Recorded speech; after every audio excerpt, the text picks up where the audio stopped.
नमस्कार दोस्तों। Political analyst bye Uttarakhandi में मैं पूरन आपका हार्दिक स्वागत करता हूं।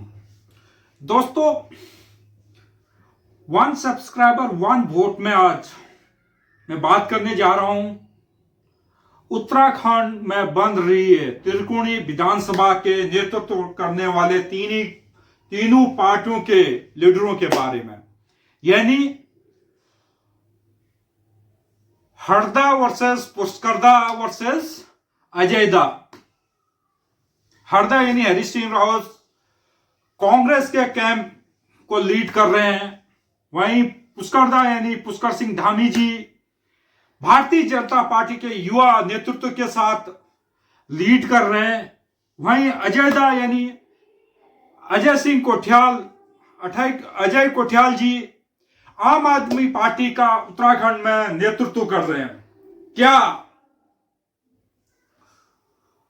अनुभवी नेता के साथ जनता जाएगी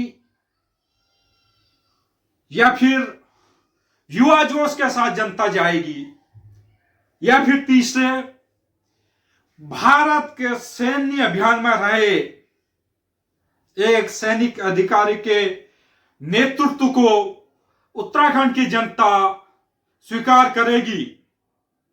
दोस्तों, मुद्दा यही है, जहां हरीश रावत जी 1980 से लगातार चुनाव में जन भागीदारी दे रहे हैं, वहीं पुष्कर सिंह धामी जी की भारतीय जनता पार्टी में 2000 के बाद लगातार राजनीति में जो है भागीदारी भारतीय जनता पार्टी के लिए रही है। वहीं हालिया दिनों में देखा जाए, कर्नल अजय कोठियाल जी जो आम आदमी पार्टी को उत्तराखंड में लीड कर रहे हैं और वो एक पूर्व आर्मी अफसर भी हैं, क्या वो उत्तराखंड में एक बार आम आदमी पार्टी की सरकार बना पाएंगे? आइए बात करते हैं इन तीनों शख्सियतों के बारे में। हरदा यानी हरीश रावत जो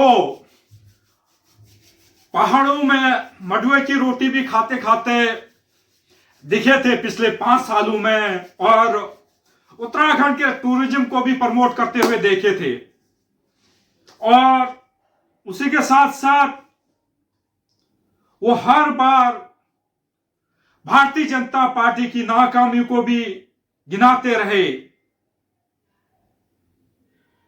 क्या जो संघर्ष हरदा ने विगत 5 वर्षों में किया, क्या उत्तराखंड की जनता हरदा के साथ जाएगी? ये कहना उचित होगा।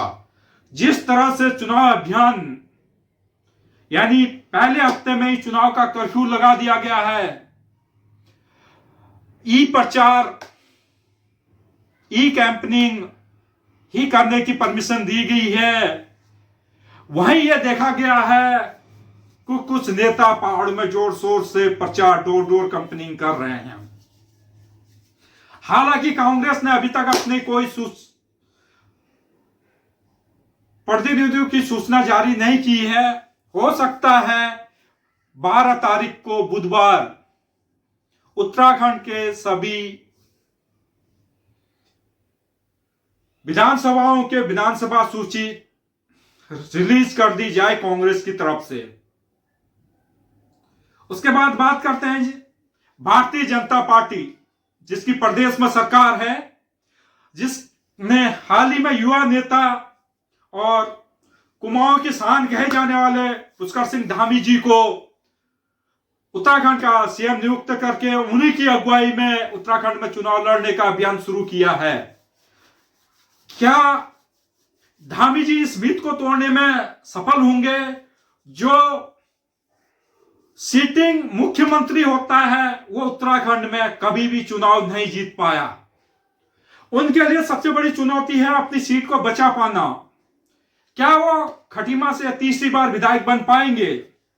हालांकि यह खटीमा की जनता तय करेगी और उत्तराखंड की जनता तय करेगी कि पुष्कर सिंह धामी जी खटीमा से जनप्रतिनिधि चुनकर आते हैं या नहीं, या वो अगले उत्तराखंड के मुख्यमंत्री होंगे या नहीं। वहीं इस साल जो आम आदमी पार्टी की उत्तराखंड में एंट्री होने जा रही है, जिसका नेतृत्व कर्नल अजय कोठियाल जी कर रहे हैं, भूतपूर्व आर्मी ऑफिसर, क्या वो आम आदमी पार्टी को उत्तराखंड में एक बार सत्ता तक पहुंचाएंगे? जिनका ये कहें उनके साथ वो युवा है जिसे कांग्रेस और भारतीय जनता पार्टी ने नकार दिया था। आज वो युवा और युवा नेतृत्व या कहें जिन्होंने अपने जमीनी स्तर पर काम कर रहे थे, वो आम आदमी के साथ जुड़ के क्या अजय कोठियाल जी के नेतृत्व में उत्तराखंड में एक बार आम आदमी की सरकार बनने जा रही है? यदि नहीं तो किसका? कहीं ऐसा तो नहीं हो रहा है? उत्तराखंड की विधानसभा में त्रिकोणीय, यानी ये कहें कि किसी भी पार्टी को इस बार पूर्ण बहुमत नहीं आ रहा। मुझे तो ऐसा ही लगता है, क्योंकि जिस हिसाब से कांग्रेस ने ओल्ड इज गोल्ड कहा है, वहीं भारतीय जनता पार्टी ने कमान युवा को दे दी है। लेकिन जिन पहली सूची में जिन प्रत्याशियों के नाम हैं, वो लंबे समय से चुनाव लड़ रहे हैं, उनमें से कोई भी नया चेहरा सामने नहीं दिख रहा है। यानी वो भी यही सोच रहे हैं दांव पुराने पे ही खेला जाए सत्ता बचाने के लिए, या फिर आम आदमी पार्टी अपने 70 नए चेहरों के साथ और उत्तराखंड के नए विजन के साथ उत्तराखंड में कुछ नया करने की जज्बा रखती है। यदि हां, तो क्या राष्ट्रीय पार्टियों की कमजोरी रही?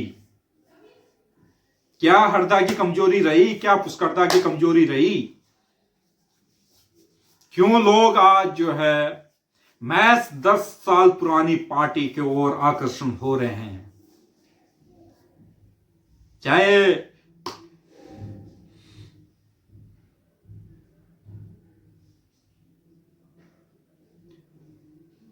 भीमताल विधानसभा से बिष्ट जी को ले लिया जाए, या फिर गंगोत्री से अजय कोठियाल जी खुद विधानसभा के प्रत्याशी हैं, उन्हें अगर जनसंपर्क के हिसाब से देखा जाए तो यह कहना बहुत ही मुश्किल होगा कि भाजपा या कांग्रेस एक तरफा मुकाबला करेगी उत्तराखंड के विधानसभाओं में।